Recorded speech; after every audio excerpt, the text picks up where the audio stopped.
আপনি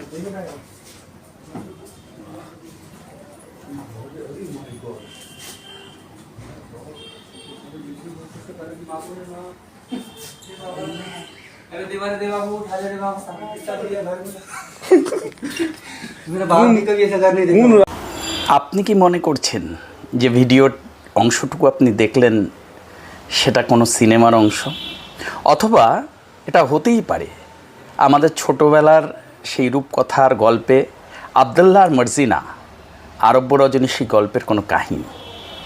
আবদুল্লাহ গরিব আবদুল্লাহ, সে কাঠ কেটে জীবনযাপন করত।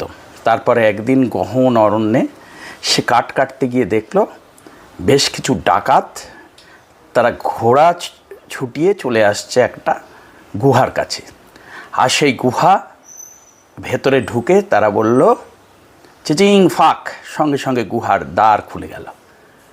তারপর তার ভেতর থেকে বেরিয়ে এলো চিচিং বন্ধ। যেন সেই দৃশ্যেরই অবতারণা আমরা আবার দেখলাম। না, এটা কোনো সিনেমার শুটিং নয়, এটা পুরোপুরি সত্যি ঘটনা।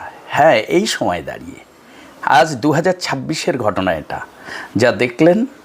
আপনি কি মনে নেই এরকম শামীম আহমেদরা রাতারাতি এরকম গুপ্তধনের সন্ধান পেয়েছেন, অথবা পাতালপুরীতে সম্পদ, বিলাস বেসন, ফুর্তির দেদার মশলা উপকরণ তৈরি করেছেন? মোটেই নয়। তৃণমূল কংগ্রেস ক্ষমতায় আসার পর থেকে যে কাজটা করতে পেরেছে, সরকারি ফান্ডকে পুরোপুরিভাবে নিজেদের গোষ্ঠী, নিজেদের দল তার ভেতর করায়ত্ত করে ফান্ডটাকে পুরোপুরি চেঞ্জ করে দিয়েছে, ওটাই বাস্তব। এবং হাওড়ার, মূলত মধ্য হাওড়ার এই কিছুদিন আগেকার শাসক তৃণমূল কংগ্রেসের একজন অত্যন্ত ঘনিষ্ঠ নেতা শামীমের এই হচ্ছে সম্পত্তি। পাতালপুরীতে তার সম্পত্তি দেখুন। ভাবুন কোন শাসন উপহার দিয়েছে তৃণমূল কংগ্রেস বিগত 15 বছরে। আর এই জাতীয় শামীমরা সারা পশ্চিমবাংলার আনাচে কানাচে ঘুরে বেড়াচ্ছে। এরপরেও সত্যি সত্যি মানুষ রাজনীতির উপর আর আস্থা রাখতে পারে? আমাদেরকে শুনতেই হয় যে যায় লঙ্কায় সে হয় রাবণ। যদিও সবাই লঙ্কায় গেলেই রাবণ হয় না, বিভীষণও হয়, অন্যরাও হয়। কিন্তু এই জাতীয় দৃশ্য দেখার পর রাজনীতির প্রতি মানুষের একটা বিরূপ প্রতিক্রিয়া হওয়াই সম্ভব, ওটাই বাস্তব। এবং হাওড়ার, মূলত মধ্য হাওড়ার এই যে বিরোধী শূন্য পঞ্চায়েত, বিরোধী শূন্য পৌরসভা, কেন প্রথম আমরা বুঝতাম না। আজকে কিন্তু জলের মতো পরিষ্কার। বিরোধী শূন্য মানে দেদার, দুর্নীতি এবং সরকারি সম্পদকে কনভার্ট করার লাইসেন্স পাওয়া। আর সেই লাইসেন্সটা 15 বছর ধরে তৃণমূল কংগ্রেস চালিয়ে গেছে, এটা অস্বীকার করার কোনো উপায় নেই। মানে খুব দুঃখ হয়, একটা রাজনৈতিক দল নিশ্চিতভাবে তাদের কিছু আইডিয়ালিজম আছে, সেখানে যারা যুক্ত আছেন সবাই খারাপ মানুষ এমনটাও নয়। তার ভেতর আত্মত্যাগী, আদর্শবান, সৎ, নিষ্ঠাবান মানুষও ছিলেন, এটা কখনোই অস্বীকার করা যায় না। কিন্তু ধীরে ধীরে সেই দলটাকে গ্রাস করলো এই জাতীয় মানুষেরা। আপনার এলাকায়, আমার এলাকায়, সর্বত্র চোখ মেলে দেখুন, আঙুল ফুলে কলা গাছ বিগত 10-12 বছরের মধ্যে কীভাবে সম্পদ বৃদ্ধি করেছে, পুরো রাজ্যের রাজকোষকে ধ্বংস করে দিয়েছে। একটা রাজনৈতিক দলের মূল এজেন্ডা যদি হয় শুধু লুটপাট, শোষণ, সরকারি সম্পদকে পুরোপুরি করায়ত্ত করা, তার ফল যা হওয়ার তাই হয়। তৃণমূলের বড়দের কথা তো বাদ দিন, বান্ধবীর খাটের তলায় কোটি কোটি টাকা পাওয়া থেকে শুরু করে বিলাসবহুল রিসোর্ট, পেট্রোল পাম্প, স্বনামে বেনামে রেস্তোরাঁ, শুধু এদেশে নয় বিদেশে, আবুধাবি থেকে শুরু করে লন্ডনে শুনছি অনেক কথা। অনেক কথাই বাজারে ভাসে।